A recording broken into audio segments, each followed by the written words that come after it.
দুলীয়াজান নাহৰকটীয়াৰ বাবে নিৰ্বাচন খেলিবলৈ সাজু লুৰিণজ্যোতি গগৈ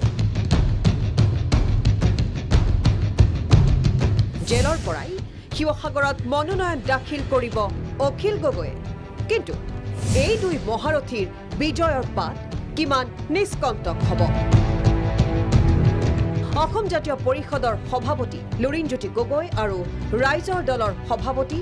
অখিলৰ প্ৰতি চৰম ভাবুকি দিলে মহাজোঁটে মতভাৱক দুৰ্বলতা হিচাপে নলব এই মন্তব্য প্ৰত্যুত বৰদলৈ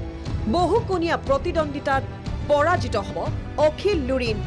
অজিত কুমাৰ ভূঞা অসম জাতীয় পৰিষদ আৰু ৰাইজৰ দলক মহাজোঁটত সামিল হ'বলৈ সকিয়নি দিলে প্ৰত্যুত বৰদলৈয়ে গগৈ লুৰিণজ্যোতি গগৈ য'ৰ পৰা উঠিব অখিল গগৈ ডাঙৰীয়া য'ৰ পৰা উঠিব আমি দৰকাৰ হ'লে আমাৰ প্ৰাৰ্থিত্ব আমাৰ কংগ্ৰেছৰ পৰা বা আমাৰ মহাজোঁটৰ পৰা আমি প্ৰাৰ্থিত্ব নিদিওঁ এতিয়া দিব নেকি তেওঁলোকে কিন্তু আমাৰ সদ্ভাৱক আকৌ আমাৰ দুৰ্বলতা বুলি ভাবিব নালাগে আমাৰ সদ্ভাৱক তেওঁলোকে কদৰ কৰিব লাগিব যদি কদৰ নকৰে গোটেই বিষয়টো আমি পুনৰীক্ষণ কৰিম বিজেপিক প্ৰতিহত কৰাৰ স্বাৰ্থতেই ৰাইজৰ দল অসম জাতীয় পৰিষদক মহাজোঁটত সামিলৰ আহ্বান সাংসদ অজিত কুমাৰ ভূঞাৰ যিসকলে জেনুইনলি বিজেপি চৰকাৰক আঁতৰ কৰিব খোজে সেইসকলে মহাজোঁটক শক্তিশালী কৰিব আৰু সেই উদ্দেশ্যে বাকী যি দুটা ৰাজনৈতিক দল আছে আঞ্চলিক ৰাজনৈতিক দল সেই দুটা দলকো শীঘ্ৰে মহাজোঁটত যোগদান কৰিবৰ বাবে আহ্বান জনাইছোঁ মহাজোঁটৰ বাৰম্বাৰ অনুৰোধ আৰু আহ্বানকো নেওচি নিজৰ স্থিতিত অটল কিন্তু অসম জাতীয় পৰিষদ অনুৰোধত জাতীয়বাদ প্ৰতিষ্ঠা নহয় এই মন্তব্য লুৰিণজ্যোতি গগৈ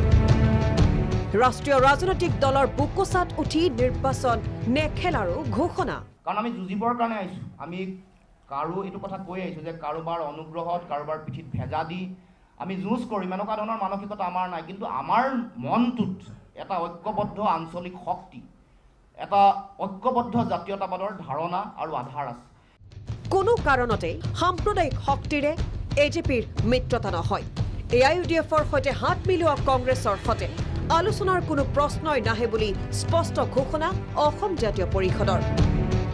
আমি কোনো ৰাষ্ট্ৰীয় দলৰ লগত বা কোনো সাম্প্ৰদায়িক লগত থকা কোনো কথা নাহে তেওঁলোকৰ মহাজোঁট তেওঁলোকৰ আহ্বান দি আছে আহ্বান দিলেও অসমৰ জনসাধাৰণে বিচৰা নাই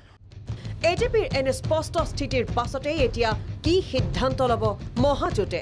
প্ৰত্যুত বৰদলৈয়ে সকিয়নি দিয়াৰ দৰে নাহৰকটীয়া দুলীয়াজান আৰু শিৱসাগৰত প্ৰাৰ্থী থিয় কৰাব নেকি মহাজোঁটে জনসাধাৰণে সিদ্ধান্ত দিব জনসাধাৰণে ইতিমধ্যে আমাৰ দলৰ প্ৰতি বিশেষকৈ আমাৰ দলৰ সন্মানীয় সভাপতি লুৰিণজ্যোতি গগৈ ডাঙৰীয়া আৰু ৰাইজৰ দলৰ সন্মানীয় সভাপতি অখিল গগৈ ডাঙৰীয়াৰ প্ৰতি তেওঁলোকৰ সহানুভূতি আছেই আৰু যদি সঁচাই মহাজোঁটে অখিল গগৈ আৰু লুৰিণজ্যোতিৰ বিপৰীতে প্ৰাৰ্থী থিয় কৰাই তেন্তে কিমান সহজ হ'ব এই দুই নৱগঠিত দলৰ মহাৰথীৰ বিজয়